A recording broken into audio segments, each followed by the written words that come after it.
Welcome to today's lecture in medicine and medical medicine. Today we'll be discussing congestive cardiac failure. Today we'll be discussing congestive cardiac failure or CCF. So, from the definition, uh, congestive cardiac failure or CCF is a condition characterized by inability of the heart to pump enough blood to all the body organs and tissues, resulting in venous congestion and insufficient blood supply to various parts of the body. It's a condition characterized by inability of the heart to pump enough blood to all the body organs and tissues, resulting in venous congestion and insufficient supply to the various parts of the body. So when the heart fails to pump blood to other part of the body, it's called CCF or heart failure. Heart failure or CCF is a condition in which the heart has lost the ability to pump enough blood to the body tissue. It's a condition in which the heart has lost the ability to pump enough blood to the body tissue. With too little blood being delivered, the organs and other tissues do not receive enough oxygen and nutrition to function properly. So heart failure is just a condition in which the heart is failing to pump blood to the other parts of the body or tissue. Causes.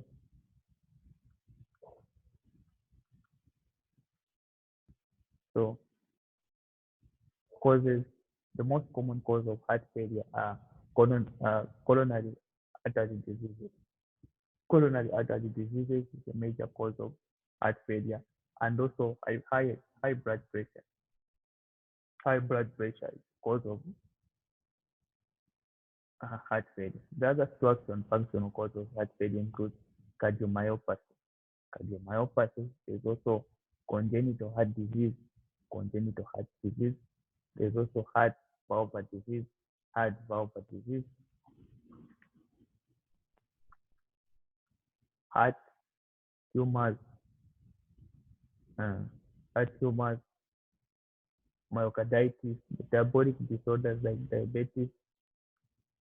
Pulmonera. So those are some of the causes of heart failure. So the circulation of blood through the heart. This is oxygenated blood is showing red. Blood enters through the heart from the lungs and goes out to the body. So blood enter from the lungs,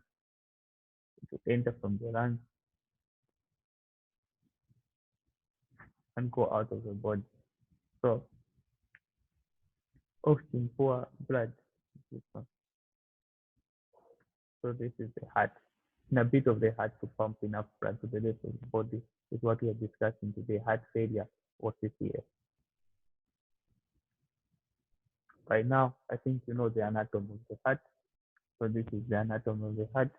You have the superior vena cava, the right pulmonary vein, the right atrium, inferior vena cava, the right ventricle, the left ventricle, the left pulmonary vein, the left atrium, the left pulmonary artery, and the aorta. So this is what we've been looking at the heart. The cross section of the heart. This is some organs. We have the left ventricle, which is here after you do the cross section of the heart, the inferior vena cava, the valve, the right atrium, the right pulmonary vein, the aorta, pulmonary vein, superior vena cava. This is the aorta, pulmonary artery, atrium, left atrium, right. So this is how this section of the heart looks like.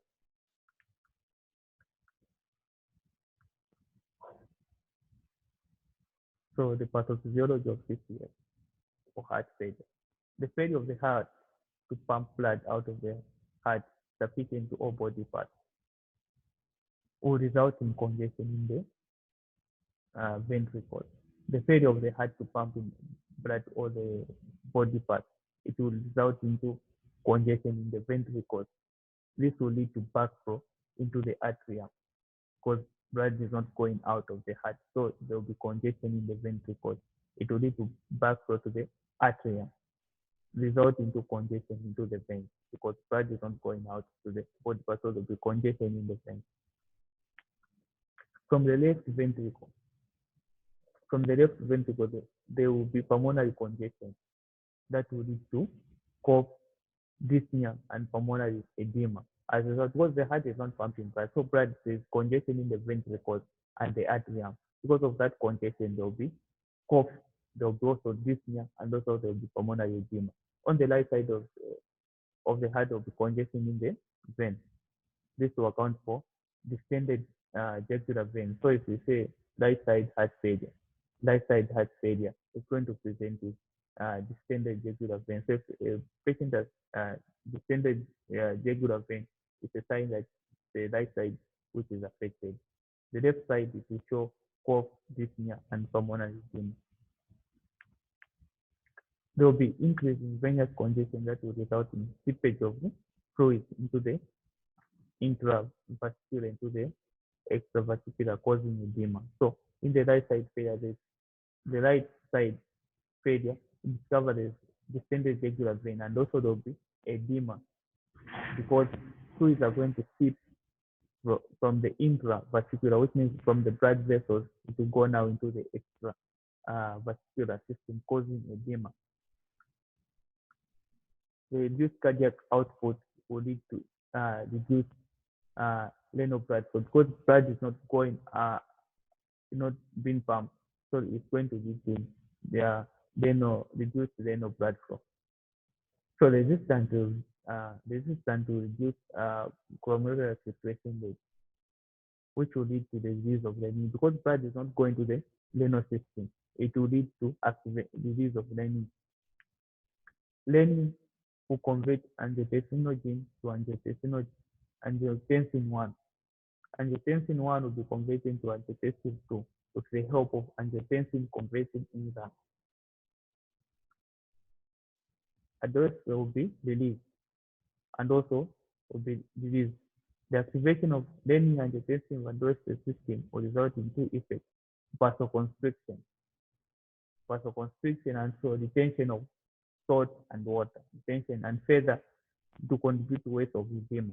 Vasoconstriction is going to lead to hypertension, as we explained, lead to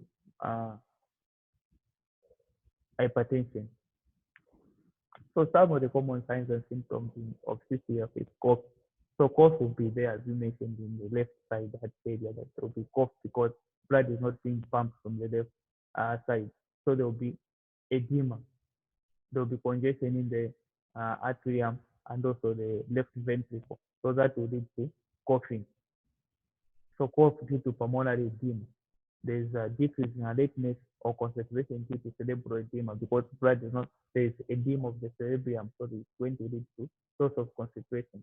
There's decrease in urine production due to reduced cardiac output. Due to reduced cardiac output, there will be difficulty in sleeping. There will be fatigue, weaknesses, faintness due to tissue hypoxia. There will be rapid pulse. There will be loss of appetite due to abdominal congestion. There will be cyanosis due to impaired gas affection. This distended jugular vein, as we mentioned, in the right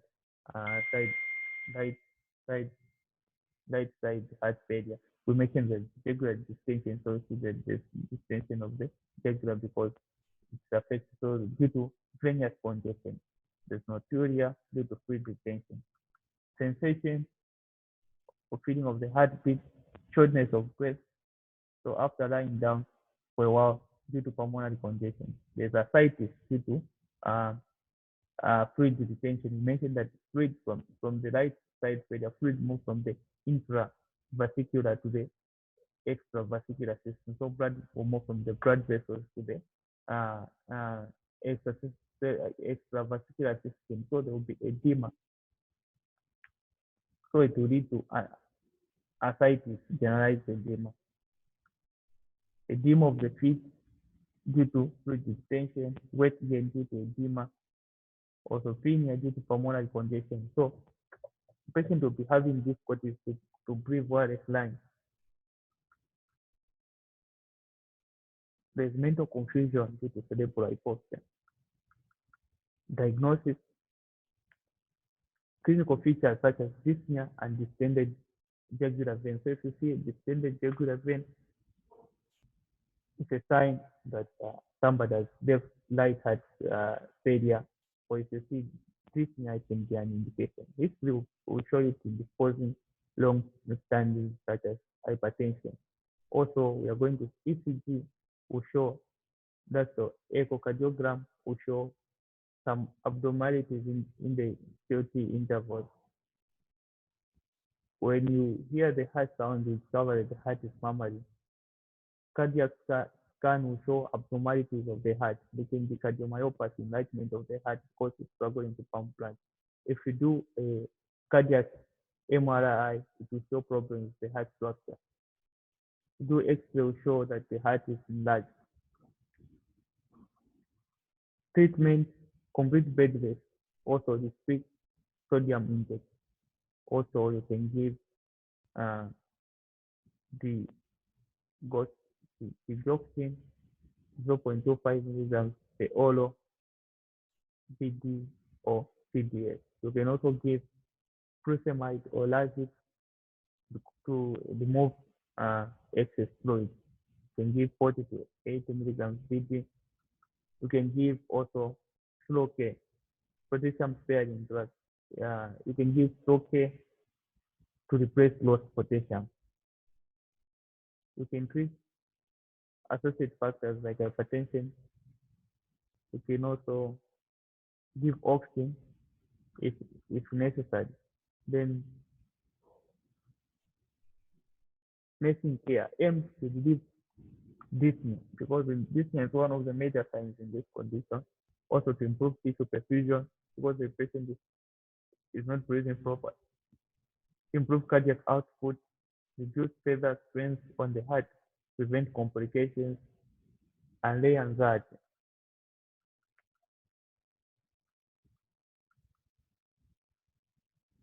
Environment: a patient can be nursed in a general ward, however, side wards can be ideal for private. Uh, Cardiac patients should be available in the ward for use. Cardiac bed should be available in the ward for use. The patient oxygen apparatus should be made available for use when need arise.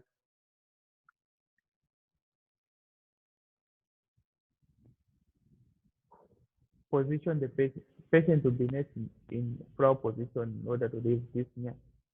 Cardiac bed cradle should be used to lift the weight of the patient. Provide air rings to lift the patient's weight, thereby relieving pressure source. You also provide a footbed to prevent foot drop.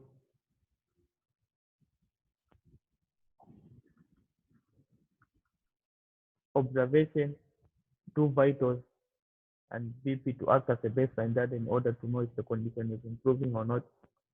You do regular weight checks in order to monitor the improving or worsening of edema, because with edema, so you need to consider doing that. Observe also the nail bed. You observe the nail bed to rule out cyanosis. Also observe for urine output to monitor fluid renal function. Psychological care: explain the disease process in order to raise knowledge levels and thereby allaying anxiety. You also encourage the patient to ask questions and answer accordingly. Explain the procedures to the patient in order to promote cooperation. Explain the reason for restricting salt intake.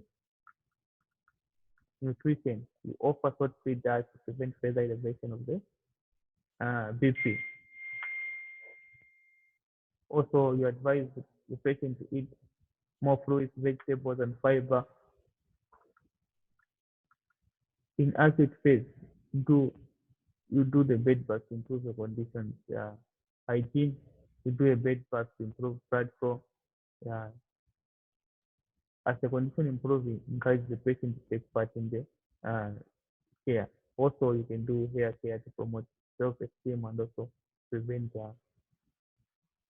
Also, you can do no care to prevent auto-infection or self-infection. Exercise unless since the patient will be restricted to bed in acute phase through passive exercise and promote blood flow and prevent the veins thrombosis. You can also involve the physiotherapy to come and do passive exercise in the patient.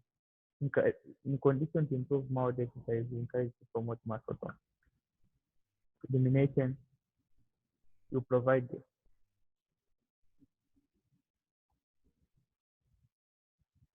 you can provide a empty bowel in order to prevent straining when bowel opening bowel. Also, advise my patient to eat fluids and also fiber to prevent constipation. IEC, information, education, and communication. You advise the patient to change his occupation if he works in very strenuous to prevent complication. Also, advise the patient to keep tissue days in order to closely monitor the progress. Also, advise the patient to adhere to prescribed treatment in order to promote recovery. Also, educate the patient on the conditions. Advise the patient to adhere to salt-free diet to prevent conditions from worsening. We also stress the significance to more exercise at home, promote blood flow. You can also advise the patient to stop smoking if it does in order to prevent complications. This is where we're going to end from today. If you have any questions, you can study more on CCF.